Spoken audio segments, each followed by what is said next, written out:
Welcome. My name is Kevin Roman, and I'm here to give you a little insight into the golf swing changes made by Matt Kuchar since 2006. I've had the privilege to spend a lot of time with his instructor Chris O'Connell at Plain Truth Golf at many tour events and be able to watch actually what they've been working on. Most people think, including all the announcers on TV, that they've worked on changing his backswing. In the 4 years I've been with Chris and going to tour events, I have not seen that to be the case. Everything has been on the downswing to try to eliminate the tendency of Matt to hit pushes and hooks under pressure and to create a more repetitive ball flight and impact. The one on the left is pre-2006, and I'll just take them back a little bit so you can see that. A little straighter back. Current today, you'll see the left arm swing a little lower, tighter to the chest. So the club goes a little bit more under the shaft plane. I'll move him right to the top on that one.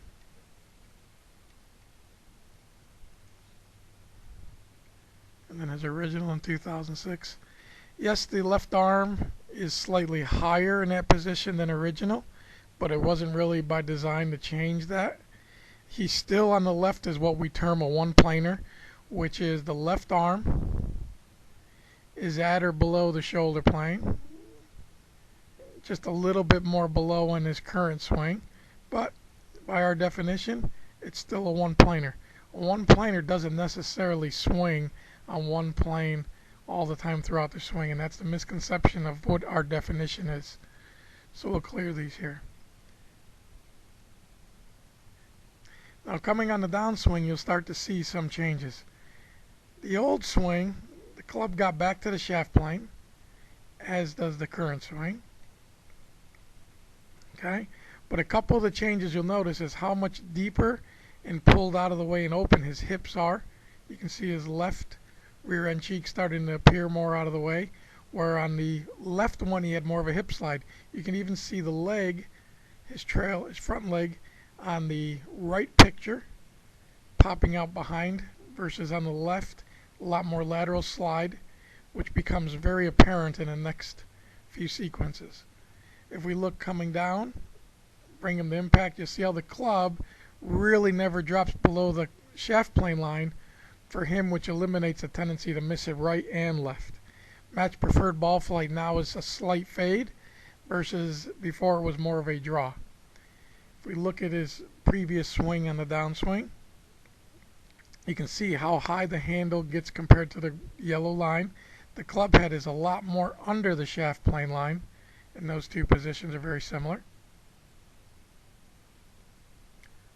The one on the left is original. He swung out at the target like most people think they should do, and you can see the club face starting to really rotate over. It's a lot more closed. Draw a little yellow line on them so you can see them here. In the one on the right, you can see the space between his hands and his body.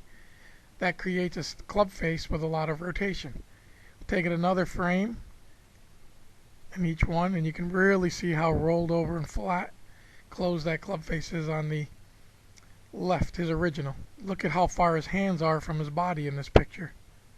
We're trying to swing the golf club, or Matt is, as much as he can from inside to inside, which creates a very stable club face and a predictable ball flight. His exit on his original is up through the neck area. Club face again rolled over. Current release down underneath his shoulder. It's hard to see the club face in the trees, but there you'll start to see it. It's not rolled over or twisted. Another frame up in the original. Dramatic difference in those club faces.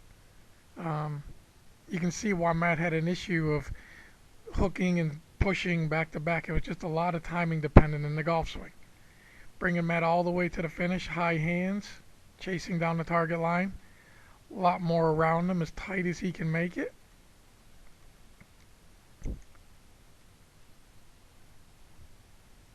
And you can see the difference in the finish. Really, they stabilized, I know, his lower body by getting him to turn more through and took out some of the sliding. And they do a lot of work of trying to feel the grip, getting as low, tight to his body on the downswing. You can see by the dramatic difference in Matt's consistency how far he's come under Chris And it's been a great pleasure for myself to spend a lot of time and learn these things. And I just wanted to let people have these insights of what you hear on TV is not always what they're actually working on.